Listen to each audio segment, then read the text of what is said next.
Yeah, hi. I'm Jay, the co-founder and CTO at Curl Tech. So primarily at Curl, we focus on three technology streams. We focus on the machine learning, blockchain, and in the IoT stream. Now, many of the things that we are doing in the machine learning space is pretty much cutting edge. We build our own product. The product is called Sara, primarily in data extraction from documents in the commodity trading industry. Now, this is a field where almost every day you have evolutions that are happening in the machine learning space. Now, even though we are directly involved in this space, it's almost very difficult for us to keep pace with how technology is evolving on a day-to-day basis. But if we are talking about a traditional machine learning course and the way it's taught in academia, we're really far behind of where the industry is really operating today. And it's the same with blockchain. I mean, even though I'm a practitioner in this space and I've been involved in implementation of these solutions from 2014 onwards, the amount of papers and literature that's coming out every other day on different aspects of what blockchain is huge. And imagine how way behind academia could be if this sort of interaction does not happen between people who are at the cutting edge of implementing these technologies, understanding what the real life problems are, and then going back and training the academia than taking a objective view of what was state of the art a few years ago. Because a few years here make a very big difference, at least in fields like what we're trying to do.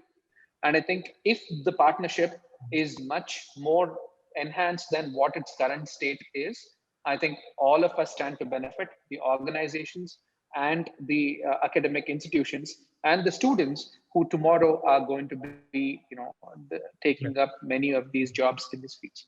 Yeah. Yeah. So I'm Dr. Deshpande from Vishwakarma University and delighted to be part of this panel discussion. So I very briefly state why digital transformation is so important. Because of COVID, the things which we had envisioned or which would come and be day-to-day life, let's say 5 years down the line, has been really be fast forwarded because of COVID. And the digital learning and digital transformation has really been happening at a very fast speed. Now, there are three important stakeholders in this entire system of education. One is a teacher or an instructor, the other is the students, and the third is obviously the industry. What my earlier panelists mentioned is very right, that we need to first change because our students that are coming up to educate are highly digital savvy. They are a generation of millennial, and they are more digitally informed and digitally ready. Now, there was a comment made by maybe in a discussion we had that today's generation don't want to learn. Now, it is not the right comment, and I was corrected, in fact, by somebody that no, they are. You feel that they are not interested in learning, but they want to learn the way they want. So you are not teaching them in the way they want, and exactly digital transformation is required to change our way of teaching them, bringing them faster, bringing in the new technologies, new innovations on teaching. And that's in the short I am now putting the context of today's discussion. Thank you. We should not think only for the, I mean, college or institution has to be give more efforts. Instead of that, industry also gives a lot of curriculum based on the what is the expectation. My previous organization, we used to design the program called E-Code Education and Competency Development. It's talk about both faculty development program and industry experts discussion, and also campus hiring. If you talk about your regular off-campus hiring, some of the tracks like your semi finished school training program. End of the day, we need to give a lot of existing resource, and also we should not harm our existing talent pool in the industry. Then only one thing is how we are going to engage our academia collaboration with experts, how we are going to make move forward on the revolution in the digital era. I've been in IT industry over 2 decades, so over 21 years, and I've worked across the globe, right, close to about 21 countries I've worked in. And one thing that I have seen is the way how the technology transformation is happening, right? The speed at which it is happening, it is inevitable And ultimately, we are heading towards more and more automation. When we talk about industry automation, what is important is the skill set, the readiness for today, the readiness for tomorrow. When industry heads in that direction, they need the talent who are ready for today and tomorrow. If that is the case, the academia need to provide them the resources who are ready for today and tomorrow. Whereas if you look at in general, they lay the foundation, but they fail to understand what is happening in the industry now, and then accordingly provide the curriculum as well as the other materials, right? The knowledge and everything to the talent so that they can grow and grab the opportunity in the market. Basically, they need to be market ready. And is it happening today at the moment? In some institutions, it does happen. In some institutions, they are providing it as a additional course per se. But what I would say is it's no longer the era where we are going to upgrade our so-called curriculum every 5 years or so. Now, the academia has to seriously think about upgrading that curriculum literally every 2 years, if not every year. This is Saurabh Gupta. I am the Director of Partnerships for World Assessment Council, based out of Boston, USA. Currently, I'm in India. My personal experience is like I graduated from IIT Kanpur and then went to Harvard University for a couple of things. Then for the last decade, I've been involved with talent enthusiasts and digital enthusiasts like you. I'm very excited about this conversation because this is what we should have been talking about probably 5 years or a decade earlier. It's good that COVID, and that's what I keep saying, that COVID, even though it was evil, it did spark a digital revolution. And I think that's what we're talking about here. And I'm very grateful to Anand and his team and everyone out here that we're talking about, that this is what we should talk about more often. And I look forward to the conversation today. What is that one industry academia initiative that you individually or your organization wants to be proactively engaged in? We would be right to focus on developing a center of excellence, which will be basically multidisciplinary in nature, and with industry support, with industry collaboration. And the objective is basically would be to work on various issues, problems of national importance, okay, like agriculture, even education technology, artificial intelligence, and defense and energy. So creating such a center in a university where we already have multiple disciplines at one place. So we have a faculty of design, faculty of science and technology, psychology, so many things. Would be one of the focus areas which I would like to proactively engage in. So what we're doing with academia is the outcome-based internship program that we are interested in. Instead of having a finite 3-month or a 6-month kind of an engagement, we have products that are under development. And instead of just giving them a certain set of expectations of this is what you need to fulfill, there are dedicated mentors and there's an outcome that we expect from them, which is when the conclusion of their internship ends. So this is a format where we have found a lot of traction, because even the academic, the students are really looking at, in this outcome based, they're getting trained on multiple other facets than just simply coding. You know, there's a whole lot of, there is development, there is understanding the requirements, figuring out the problem in its essence, then getting down to really the DevOps part of doing it, and then deployment. So this is what we are focused on, Anand. It's quite deep. This is not a superficial course, and this is not for everyone. We put this exactly like the way we would hire any full-time employee. That is the sort of rigor that we put into even hire someone at the intern level, because we are hoping that we will eventually have them join us in the Curl family for much longer. So that's exactly why, and we know that there are gaps in what they would already know, and that is exactly why our focus is on skilling them on those aspects that they may not be exposed to, and putting in a dedicated mentor to them, so that that is our real outcome. Instead of just telling you 3 months, you work with us, take a certificate, which doesn't help them, doesn't help us. So this is what I was started talking about my point of contact in E-code. We call it as an E-code. E-code is talk about your education and competency development. So at the time of our final year education system of the resources, we used to take some of the resources in the some of the few colleges. We identify based on some of the criteria, guidelines, and all. Once we completed this exercise, we are going for the campus, regular campus hiring, finish the campus hiring at the time of our final year itself. Last semester, we are implementing our syllabus. We are calling the resources, especially in the faculty for our labs, to understand what we are expecting. So understand the equation. And apart from, we are going to share a lot of our directors and technology officers and my couple of senior colleagues in architects. They're going to teach their faculties first instead of what we need to do on that. This is completely the segment between faculty. Then we'll move forward on the student segment. So you're saying the one thing that you would focus on most is faculty training. Yes. Yeah. The initiative that we are running for, you can easily figure out who is truly learning from it or not, because it's a small team of 6. And it's crystal clear for us what is the sort of things that we're looking at. What are the attitudes that they're bringing to the table? Makes it very easy for them to fit into our company culture. What we do expect from the students who are coming in is definitely they need to be quite serious of what they need.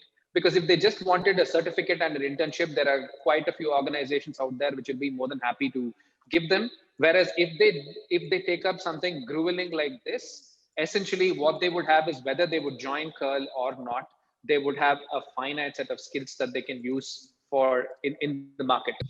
First, what Jay told, in the similar way, we are also giving internship to the resources, right? We are taking them from technology schools as well as business schools. This is normal for us, which we have been doing for ages. Many a times, students will approach you for internships, not to learn, but to get a certificate. Certification is more important than knowledge, not to me, but to a lot of people out there, even in the young talent pool. I beg to differ. Are resources coming for certification? Maybe that could be because of the kind of universities or the other academia that we are going to fetch those interns or get those interns, right? So it's all about it. But remember, they are also trying to do something. But what they expect from us first is to teach them. So that's where the challenge comes. If you look at it, if they are going to be engaged for minimum 6 months, 2 months goes in learning itself. But the advantage for us is by end of that 6 months, we know what kind of candidate they are. And there is a potential to grab those guys. But because they are nurtured and because they have the talent, they possibly may be grabbed by someone else with a better offer also. So that risk is also there. But that risk worth it, because if at the end of the day we are going to retain them, it is good for us and good for the candidate as well. In fact, you rightly objected to this, that people or students today, mostly anywhere, they're actually driven by degrees and certificates. Now we need to understand the first question: why are they driven by degrees and certificates? The reason why they're driven with degrees and certificates is because they understand that companies identify it. Companies have been patronizing the concept of you being from, like, for instance, if I ask somebody that way, you've rolled out certain programs with universities, are they scalable? In the sense, are you looking at just any university, or are you talking about just NITs and IITs or the top of the elite institutions? And why that discrimination? So if we are living in an era, we talk about AI and all of that, are we using that AI to build that scale? Somebody said, how do we understand somebody is really serious about joining your program and you're investing a lot of money with those candidates? I'm like, why can't our technology, and we already have that, and I'm sure we can build a lot of machine learning around that, it can identify people. So when you actually start connecting with people and students, it should be, first of all, scalable. Nobody should be left out. I don't see a reason why can't a university today have 1 million students. You can have even 10 million students. That's what it is. I mean, like a course-wise university. Similarly, if let's say the likes of Infosys or Tech Mahindra here or Capgemini, and I'm seeing a couple of HCL, these are like some bulk recruiters in the country. You have the resources to actually change that entire mindset. And also change it yourself, wherein you say, okay, hey, we don't care what's your degree. Your skill is more important. In fact, I have never come across any JD, in India at least, which says that we are looking for dropouts. Why not? I'm like, that's completely fine. I mean, I'm not saying that you have to be a rebel and you just probably shun, and I'm not challenging the status quo on degree. But I think we are really stuck on that, and that's probably the case in this part of the world when you talk about India, Asia, and China. Basically, we are really crazy about this. I think the first thing that needs to change is the mindset, both from the industry and from the academia, and then we look at it. And that's what we do at World Assessment Council. We say that we celebrate digital. Now, in the process of celebrating digital, we understand that, hey, don't look at it as a strategy. Digital is not a strategy anymore. Digital is basically part of the whole process. Think about it. As a kid is born today, a 3-year kid can navigate YouTube better than probably all of us, right? Why is that? So digital is already penetrated before we actually can put them in a toddler, put a toddler in a kindergarten or something. So that is already happening. So it's just that, we as leaders, whether we have the capability and the resources as part of the industry or the academia, are we able to create that ecosystem which actually is disruptive? Yes, beautifully put, right? So, as far as talent is concerned, the change has to happen from top down. So we also need to kind of make necessary changes to say that, hey, we welcome the talent. Forget marks, forget this thing, right? What I have also seen is the guy is average in his academics, meaning when I say average, 75% plus. He is far better in his creativity, that he does a wonderful job in building, let's say, a mobile application. Or he is so creative that he comes up with an algorithm with probably a guy who has got 99% in his statistics or whatever it is. So it is all about the inherent or internal talent that they have. Identifying that becomes crucial. We also partner with, apart from HCA, we also have the group chairman have the Shiv Nadar University, various academia, right? So whatever the feedback that is given in this aspect, they also take it up and then, try to kind of infuse it into the future process. So let's talk about student mindset here, because we are talking about the academia and industry interface where, talent is one of the areas. Now, the mindset that would have been required, say, in 2010 or 2011 for leading companies or startups versus the mindset of a student required now. I'm not talking about skills, I'm talking about mindset first, would be different, right? So can we together define this? Maybe 5 or 6 points altogether, collate. What is it that defines the mindset of a sought after talent in this decade? What defines him or her? See, if you look at the current students in the current era, right? What is interesting is previously, if you look ask for a student whether he want to work for a larger brand or he want to work for a startup, by default they may choose a larger brand. Yeah. Right. Today it is different. The guys are willing to work with startups. So that is the first and foremost change in the mindset. Right. The second thing, if you look at it, the students start to look at the risk reward model. They say, okay, I'm ready to take the risk. So what is in it for me? Right? So is the risk worth it? So that they are ready. So accordingly, they are ready to take a calculated risk. And third thing is the flexibility. As rightly pointed out by one of the speakers earlier, is it them having a rigidity towards learning? No, probably they want to learn it differently. Wherever they get an opportunity to constantly learn and grow and being challenged, they stick to that place. I would just like add one thing or one or two things, as rightly it was mentioned earlier by the same panelists, is user experience. So nowadays, what students they always have a mindset of understanding technology and the concepts and all, but they never pay attention to the technologies finally to build an application which is going to be used by a human being, by a user. So a mindset of user-centeredness towards any type of work that you're doing, or in other words, I would put that as empathy. So the empathy and user-centeredness should be an important mindset which the current talent should have in them. Okay. Okay. Design thinking and empathy. Yes. Many of the use cases that we are trying to do at Curl are pretty much cutting edge, and almost very few universities could also offer something like what we're trying to do. So what we are definitely seeing is one of the core differentiators we see is with the kind of growth mindset that we expect the students to have, and not come with a regimented, okay, here's what I know, here's what I've learned, how do we apply this? To be open to challenging yourself to figure out in this new world, there are 5 other things that you will need to pick up, which may not have been a part of your curriculum. And you cannot let that overwhelm you.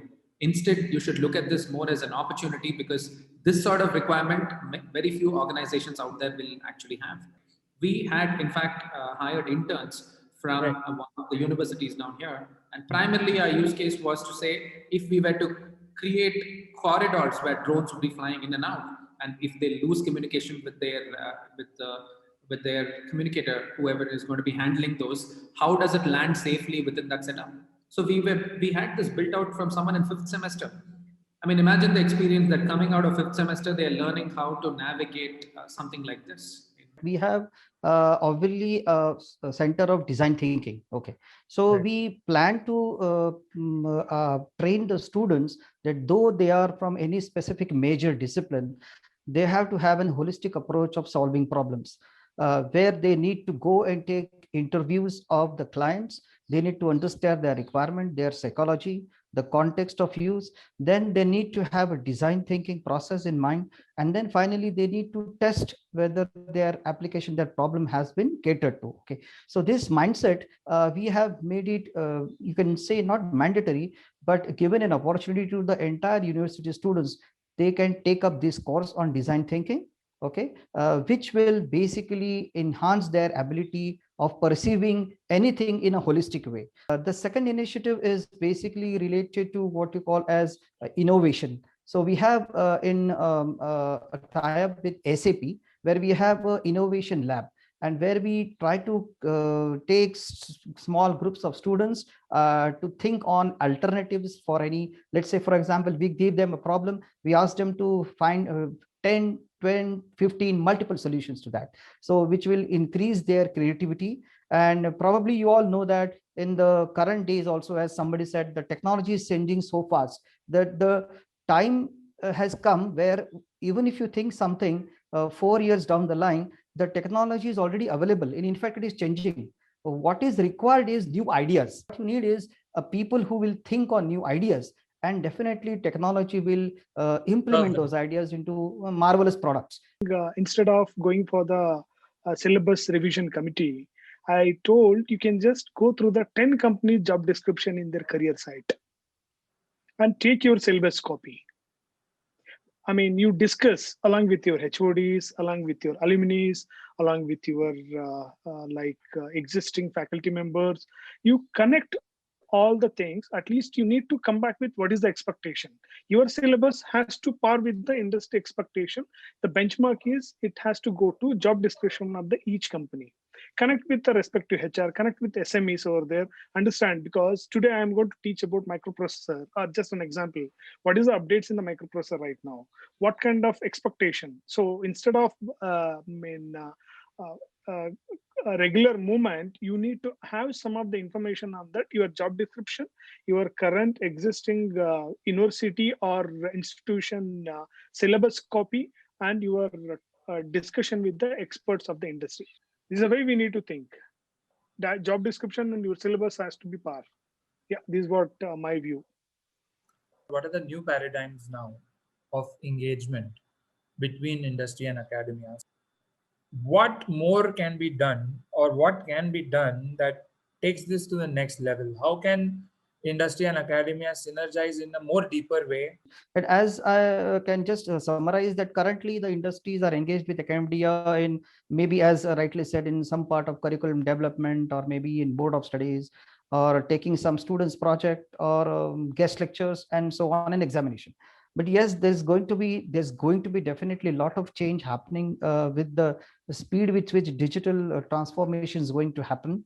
And in fact, because of digital transformation itself, it has now become easier for industry to come closer to the academia, because you don't need to physically, bring people, invite them on the campus. What we observed in the last 1 year is around we could actually connect with industry and conduct more than around 150 lectures, expert talks, which might not have happened if this current online, because of the pandemic. But that gave us a very good hope of ray that yes, things can happen. We can arrange meetings with industry people, we can involve them.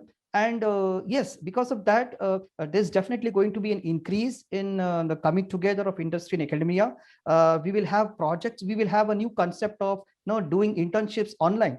I remember a webinar where a company had developed a new tool to basically monitor, also give students internships completely online. So they could do whatever they could do in the real physical world, they could do without even coming to the company. So company would more be happier to basically increase the number of interns, because they don't have worry about giving them space. They can mentor them remotely. So these are new things which will come, and it is going to make the world, the academia benefit, because it is going to be a win-win situation. In fact, not only industries and academia coming together, but even universities or academia collaborations are starting happening. In giving a simple example, as we and University of Binghamton have come together now to basically start this center of design thinking. So common capabilities can be pulled together and connect with each other. So the organizations need to build the virtual environment, a lab or whatever it is needed. So you need to put it in a controlled virtual environment so that they can play around with and they can experiment. They can do basically whatever they want. So them being remotely doesn't become a constraint for these students, and they also get accustomed to the work style that possibly in the coming days. What we are trying to achieve here is a consensus on exactly what do we need to do now. Being a strong proponent of online and digital, I think the first thing that we need to do is basically to start with the basic, and I think our students need to respect our educators more. I think that's the first thing. You need to understand this. You think about this. I mean, like, we have been into various universities, and irrespective of whether you are at an IIT or an IIM or a Harvard or any engineering college or medical college, whatever, I think it's very common across the fabric of students is that we do not, and I have no shame in doing that. I work with educators worldwide, but I think we need to start respecting the educators. In order to do that, the educators also need to do a couple of things. Of course, somebody suggested that we can pick our entire curriculum from JDs. That's a wonderful idea. I mean, you can definitely pick a lot of things from the JDs and understand what a company like Tech Mahindra or HCL or are they doing. But I think when you do that, and that's probably an exercise that you keep doing every year. It's not like you should do every 2 years. You should keep doing that. When I'm building a course for this semester, I should immediately see what's happening. What are the aspirations of my students? If my students are aspiring to go for a Google or a Tech Mahindra or an Infosys or whatever, I should, because career-focused education is happening. I mean, a lot of universities also start understanding this, because at the end of the day, we also need to understand what are the goals. So for instance, rather than just training our kids to learn something, we should train them rather to be more inquisitive. So learning the art of learning, that is more important than any of the technology. Technology will be obsolete very soon, most of the technology. That inquisitive mode, always staying hungry to learn something. And that's not just for the entry-level workforce, that's for everyone, even us. So even at your 30s, 40s, whatever, you're planning to be the CXO of a company, that's one skill. So inquisitiveness and the empathy, I think these are the two things. Probably Professor Yogesh also talk about that. Yeah. That's important. These are the skills of the future. These are the skills, not of the future. These are the skills for probably next 100,000 years. And one dramatic change, Anand, that is going to happen or may happen is down the line, nobody is going to have a permanent job. I would say that I will be connected with maybe 3 to 4 employers. So I will not be just doing a job. This job will be, I will take an assignment and I will do it for 4 to 5 clients. So this practice is going to happen, change in the workforce, or it will be multiple people hiring me. So these things are happening already. What Professor Deshpande said, we call this the gig economy. And of course, this is basically more merit-based economy, which is wonderful. Think about this. Every person is responsible and accountable for what he's doing. So if every employee on this earth becomes a freelancer, trust me, this will be a wonderful world. Wonderful world. No, I think it's going to be way too early. It's already started to begin. I can tell you a lot of people who are actually working for so many companies. But that will be under 1% of the whole population, right, Saurabh? Currently? Yeah. Yeah, maybe it could be 1%, but this is a very strong trend. Companies have deployed, there is a specific department today just to handle alternative workforce. So, gig economy, definitely it's because recently I recruited a couple of resources in the source channel of freelancer and independent consultant for some of the subject matter experts in ADAS and infotainment vehicle and some of the body and chassis cluster domain. So I'm not able to, identify such kind of resources in India. Different part of India, because I asked one of the senior person, what is your expectation and all. He told only one thing: if you offer me around 50 lakhs, how much I can get? Straightforward question.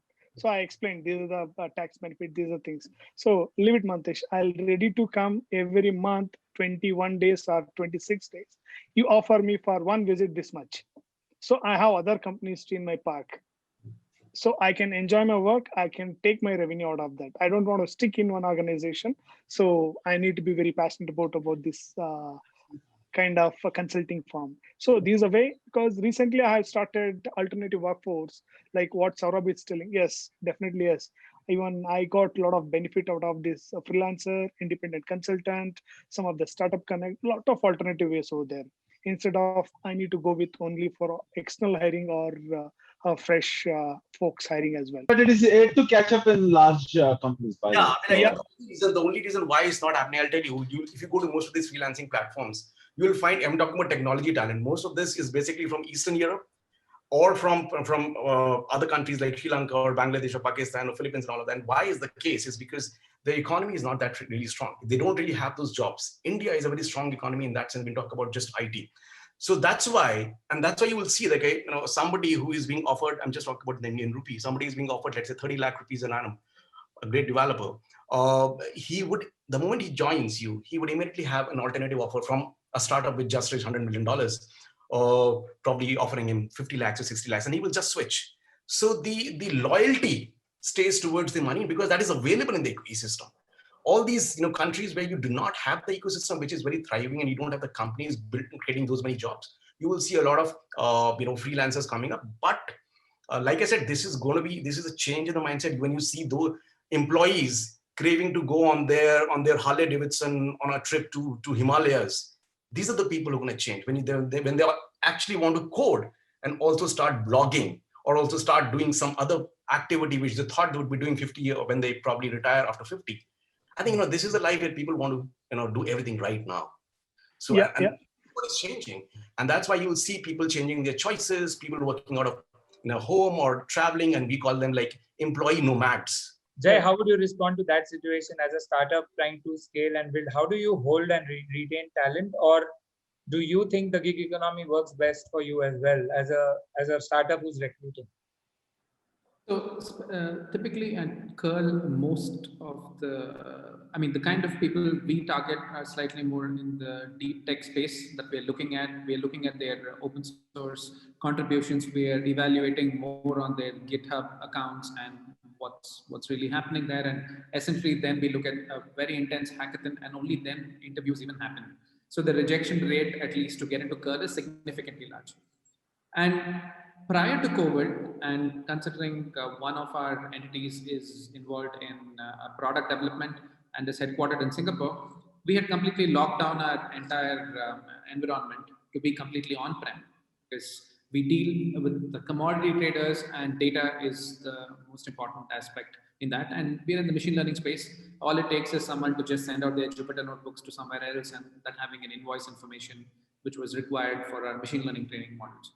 This is why we had went about doing this.